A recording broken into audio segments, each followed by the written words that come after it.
We begin with Ptolemy, who lived in the 2nd century in Alexandria. Ptolemy's model of the universe is similar to Aristotle's.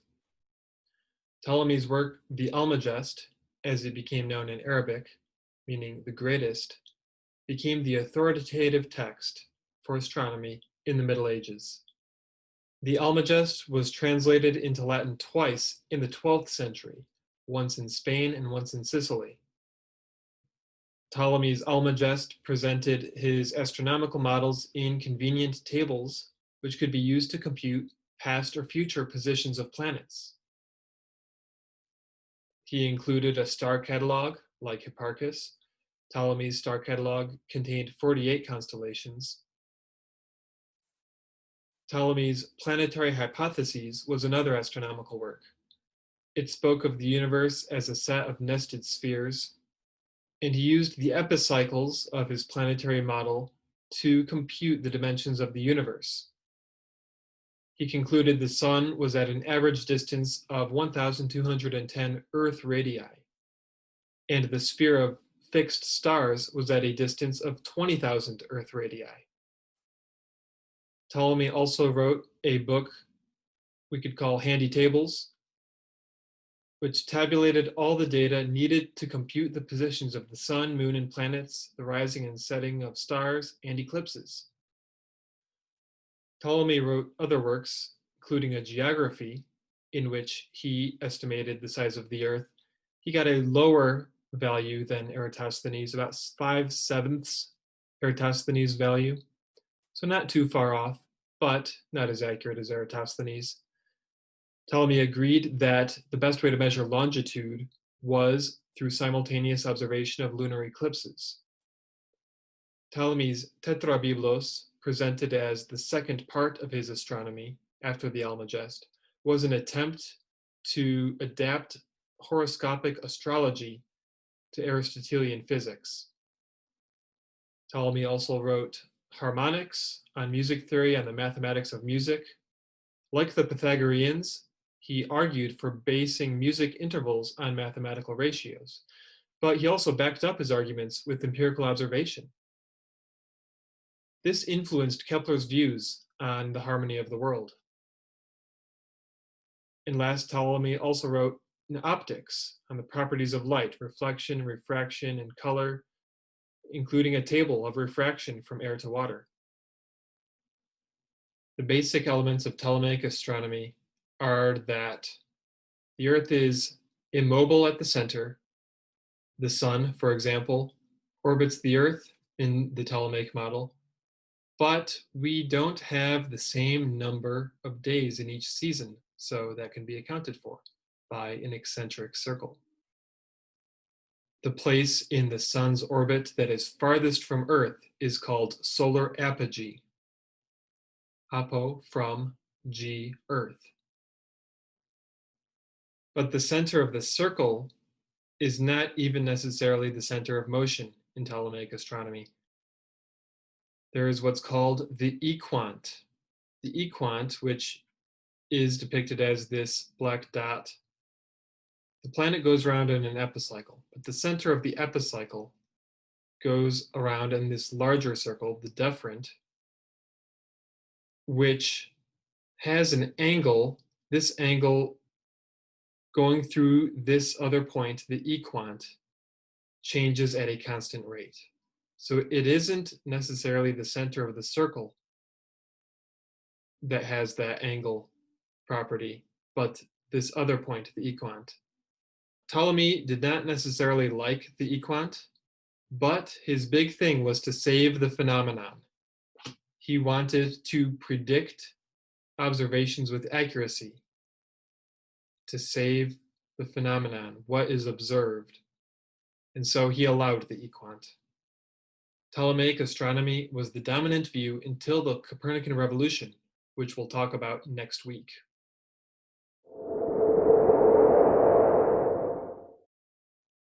We have 4 main astronomers from the Roman Empire.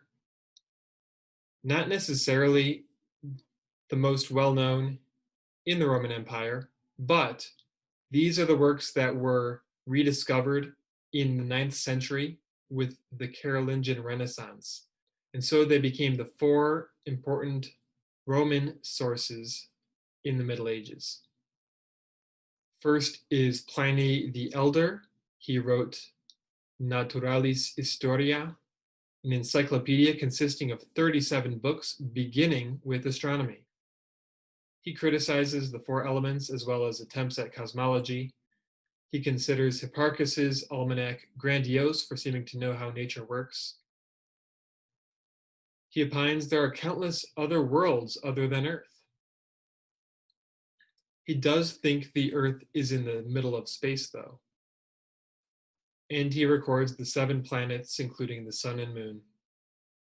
He cites an estimate of Posidonius, a Greek astronomer who came later on, around his own time, who estimated that the moon is about 370,000 kilometers away. And this estimate is only 3.7% off today's value. Pliny also talks about eclipses and comets and the effects of longitude and latitude.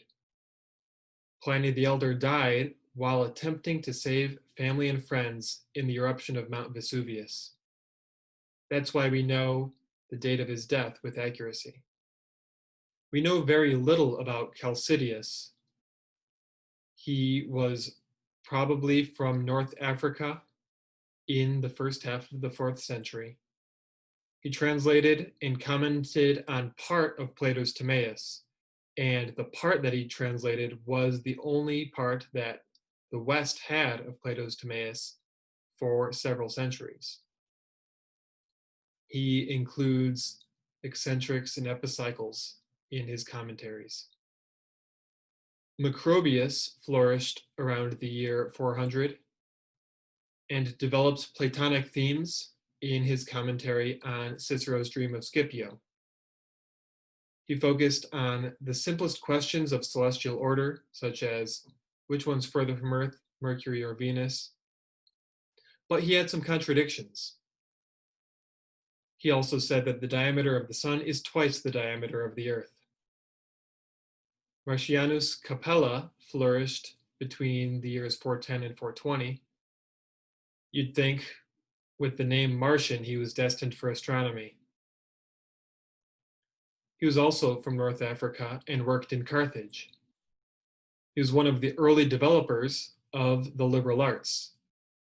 In his allegory on the marriage of philology and Mercury, he speaks of a geocentric system with eccentrics, but with Mercury and Venus orbiting the sun, as shown in the picture on this slide. Copernicus would later refer to this model with excitement. A few other important figures at the time the Roman Empire was ending. First, Augustine of Hippo.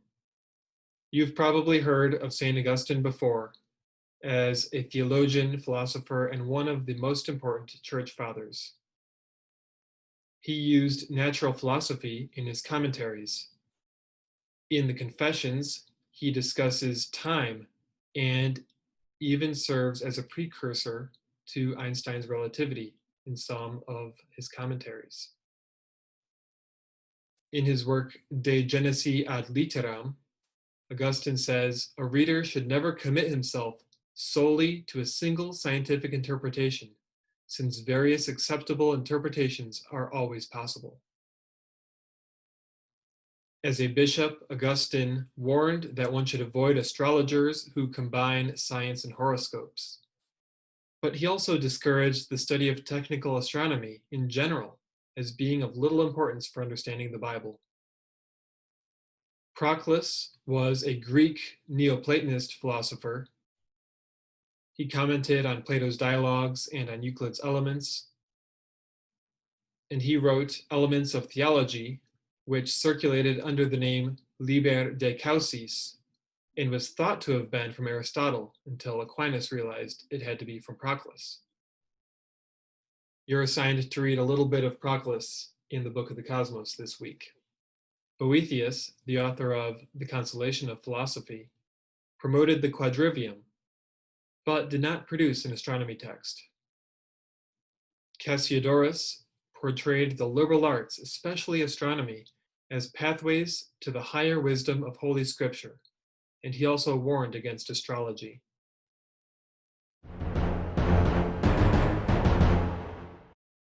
At the Council of Nicaea in 325, it was determined that Christians should celebrate Easter on the same day.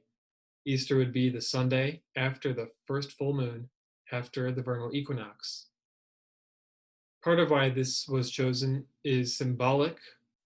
Because the resurrection is a triumph of light over darkness, Easter had to be celebrated after the vernal equinox. The central issue was to return to the time of salvation in which mankind is renewed. A quest for uniformity in ritual led to the desire to establish dates in advance using math. That's why the focus was on computation rather than on observation. This was known as computus, finding the date for Easter. Methods were developed after the Council of Nicaea in the 4th century, and later scholars attempted to resolve conflicts between these various methods. Full moons happen on the same date every 19 years. Sundays happen on the same date every 28 years. So how could these be put together to making a cycle for dates of Easter? In practice, the East, centered in Alexandria, used the 19-year lunar cycle. The West, centered in Rome, used an 84-year cycle. This is 28 times 3, 84. Some places, starting with Ireland and England, tried to make a compromise with a 532-year cycle. This is 19 times 28, 532. The study of computus grew into the study of astronomy, and especially Irish scholars produced many works on the computus. A few important figures in this time. First, Isidore of Seville. He wrote the etymologies, kind of like an encyclopedia. He began with 3 books on the liberal arts and devoted much space to astronomy. He defined terms as items in a literary vocabulary, not as working scientific definitions. He also wrote a work called The Nature of Things. It was a brief cosmology, and he used it for Christian allegory. He did directly quote some pagan works. Bede came along about a century later in Northumbria. He wrote his own The Nature of Things and avoided allegorical discussion. He concentrated on physical cosmology and added some more topics. He introduced eccentric circles and used work from Pliny the Elder and Augustine. Later, Bede wrote On the Reckoning of Time. This contained practical astronomical knowledge to calculate the proper date of Easter, and it remained an important text in the education of clergy for several centuries. The next century was filled with the Carolingian Renaissance. Those 4 Roman authors and their works were rediscovered and were compared against each other. Pliny, Macrobius, Chalcidius, and Marcianus Capella. There was a qualitative astronomy for planetary models, a computus of 809 as the result of a conference. They began to prefer angular measurements over temporal measurements in describing astronomical phenomena. They reported unusual astronomical phenomena such as comets and eclipses. Alcuin of York described the moon's course in the zodiac. Pacificus of Verona described the nocturnal, the instrument that is shown in the picture on this slide. The nocturnal was a simple instrument to tell time at night, by watching the rotation of Polaris. In those years, Polaris was a little bit further from the celestial North Pole than it is today.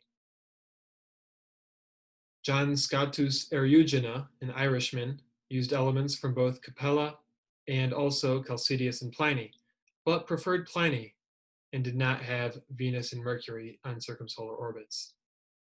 He wrote On Nature, Periphysion, which was a Platonic dialogue. He discussed the division of nature, the days of creation, the sizes and distances of the Earth and Moon, planetary positions, and considered all things describable by numbers.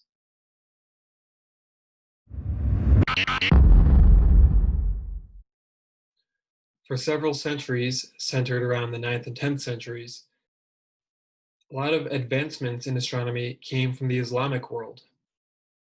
Talking about Islamic astronomy for just a few minutes won't do justice to it, but a lot of these astronomers are not well known. A few distinguishing features of Islamic astronomy are profound concern with the physical consistency of models and with the relationship between these models and observation. Also, a pursuit of increasing accuracy and the desire to determine the direction for prayer.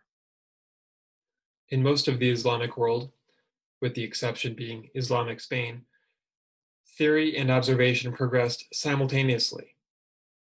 On the one hand, in theory, they produced innovative solutions to the contradictions of Ptolemy's Almagest and planetary hypotheses. And on the other hand, they developed many astronomical instruments, including observatories. Another important instrument that we'll talk about is the astrolabe. They also improved star catalogs for their observing. Three big motivations for Islamic astronomy were the applications: time, prayer, and astrology. As for time, determining solar noon was important for calculating the times of the midday and afternoon prayers. Observing sunrise and sunset was important for sunrise, sunset, and nightfall prayers. So local observations of the sun and moon were a necessity, and later Islamic astronomers were often dissatisfied with the results of their predecessors. Observations of the fixed stars were important for timekeeping at night. For Muslims who want to pray 5 times a day facing Mecca, it's important to know which direction Mecca is in. So, there were originally some early non-scientific solutions, but then in the 9th century, they came up with some scientific solutions coming from great circle arcs in the celestial sphere and lemmas and so forth. We won't go into the details. Observations of the planets were important for astrology. They wanted to determine the best time for a marriage or to start a war or other important events. The instrument best suited for all these applications was the astrolabe, which is pictured on this slide.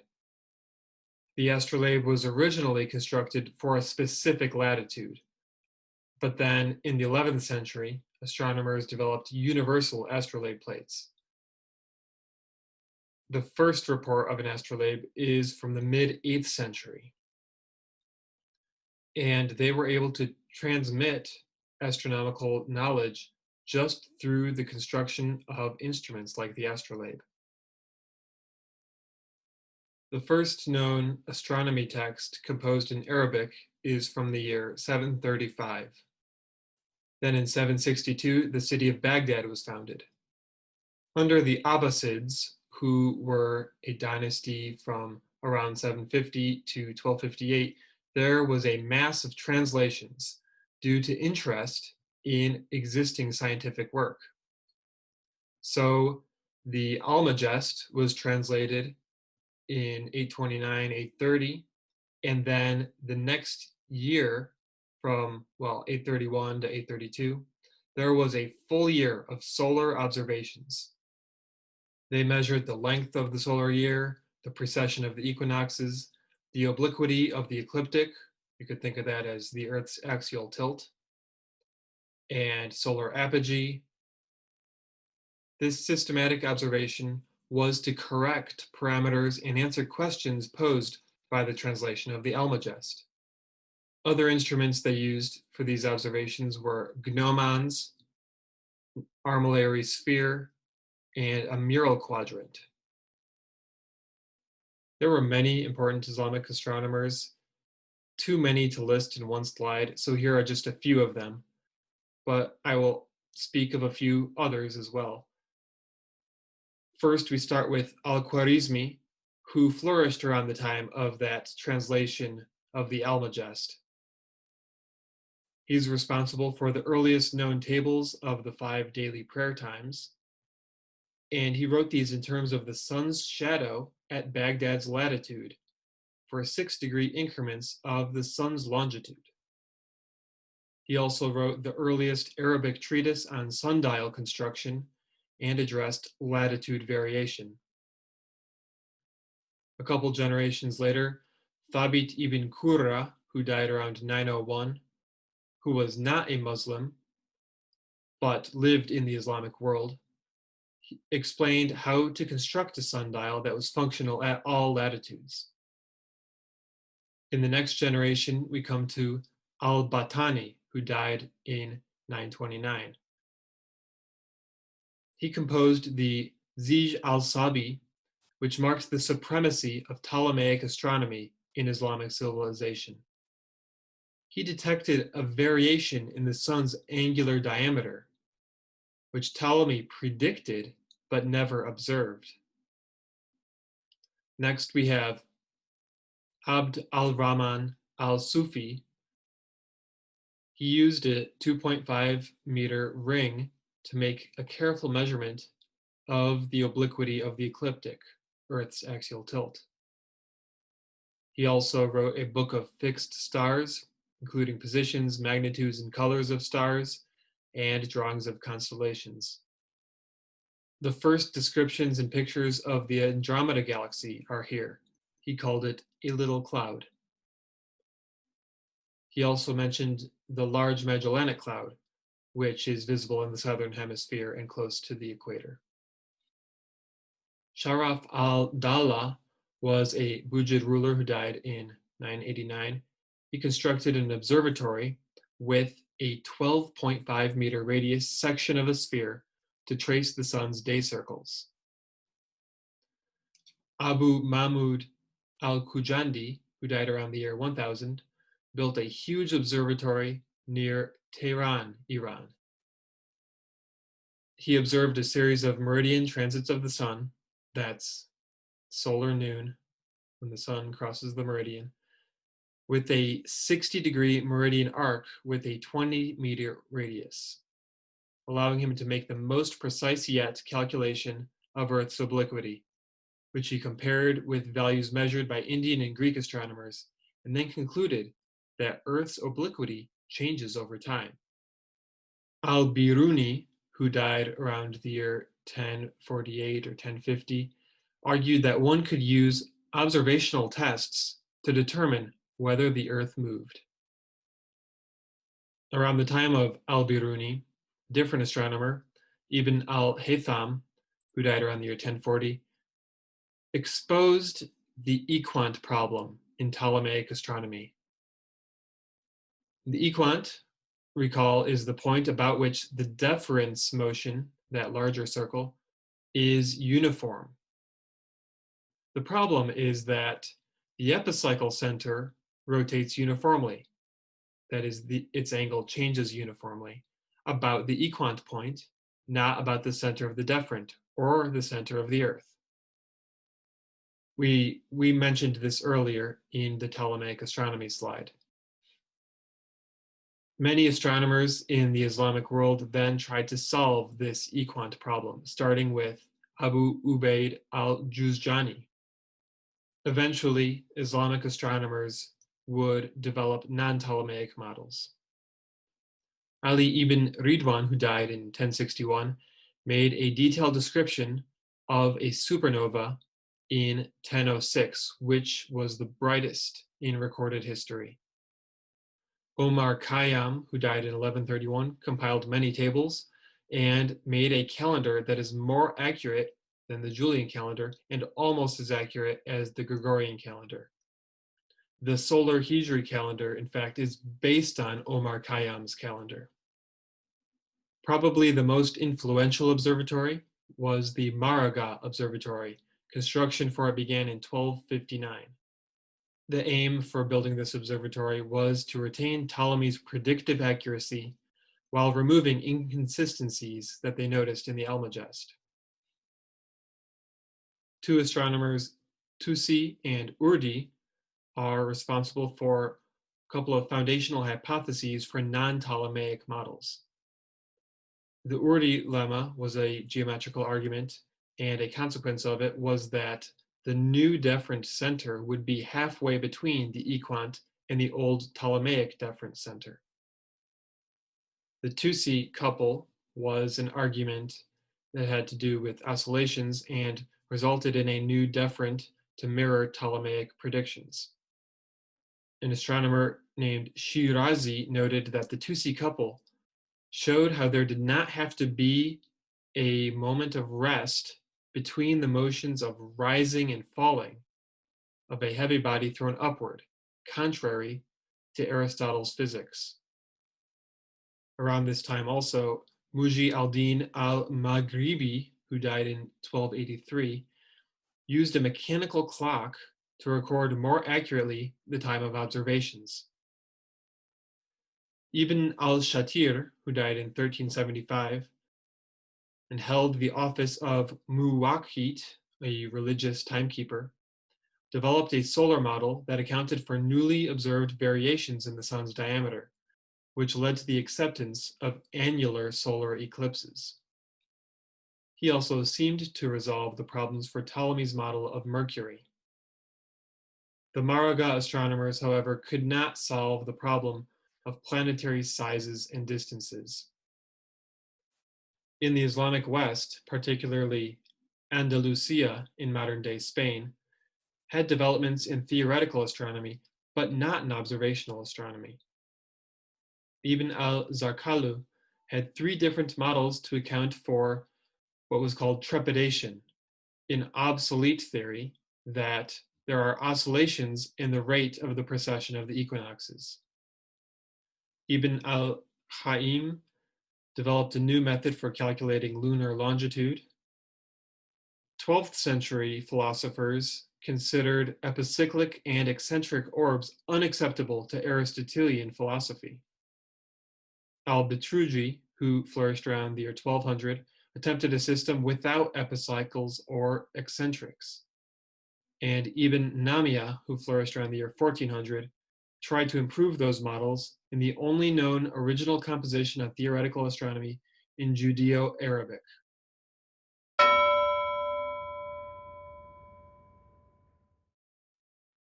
Western astronomy was able to progress further once it learned from the advances in Arabic astronomy.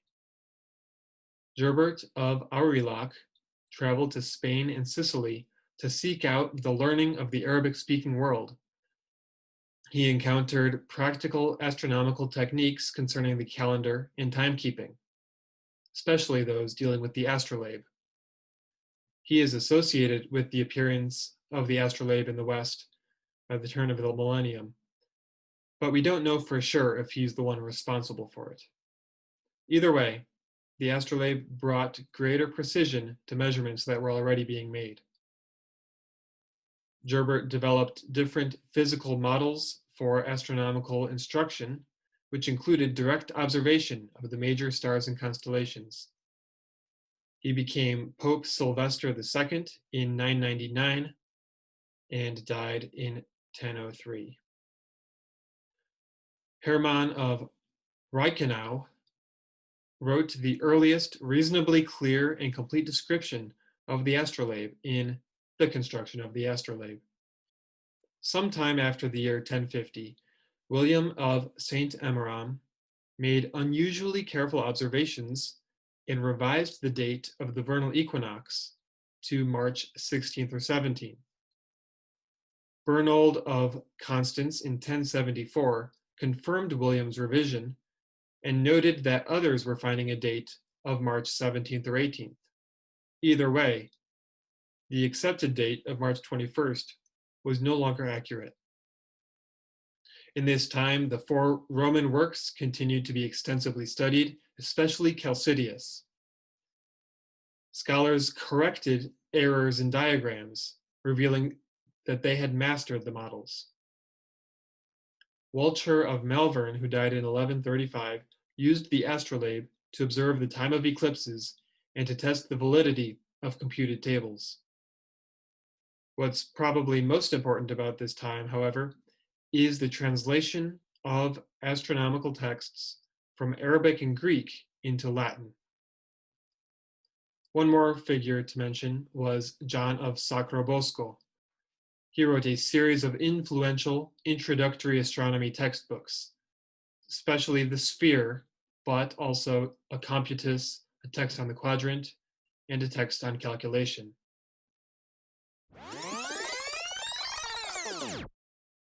We have to mention also what was going on in the Byzantine world of astronomy.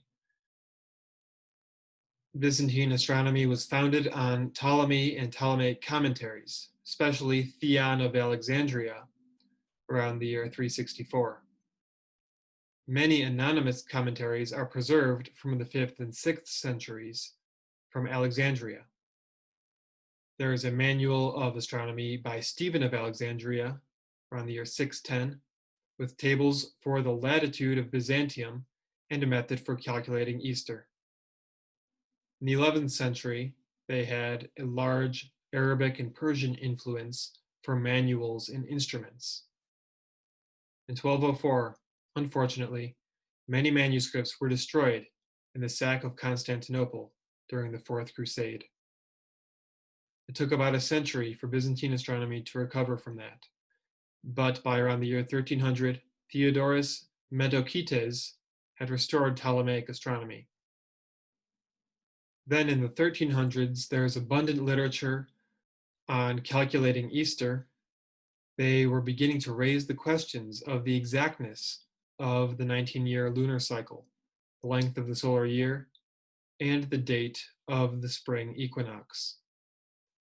By 1330, Nicephorus Gregoras and his rival Barlaam of Seminara had success predicting eclipses with the aid of Ptolemy's tables. Gregory Chionides went to Persia to learn astronomy, then returned to Trebizond and translated Persian works into Greek.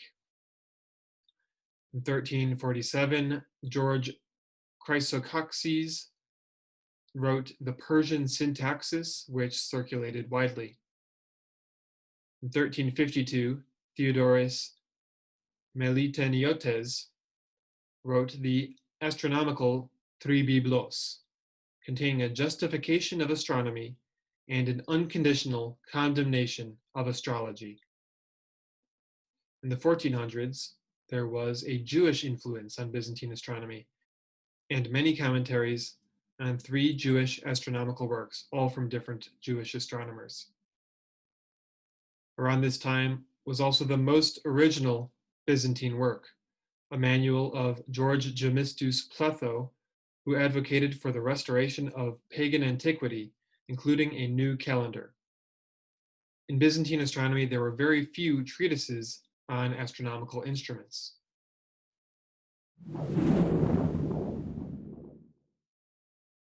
Before we get to the Copernican revolution next week, it's important to understand that the seeds for revolution were already planted before Copernicus. You're asked to read a couple of texts from these precursors. First, Nicole Orem, who showed that there was no proof the Earth didn't move, and then made an argument that the Earth does move. And then there was Nicholas of Cusa, also known as Cusanus, who suggested that the Earth revolves around the sun and that each star is a distant sun. From the Islamic world, Ala al-Din al-Kushji made non-Ptolemaic models for Mercury and the Moon. He demonstrated the equivalence of the epicyclic and eccentric hypotheses for the retrograde motions of Venus and Mercury. This equivalence was important for Copernicus. He also said that astronomers should construct their models using their own principles, not those borrowed from natural philosophy. Ptolemaic astronomy had enjoyed a long run, but it was soon to be over.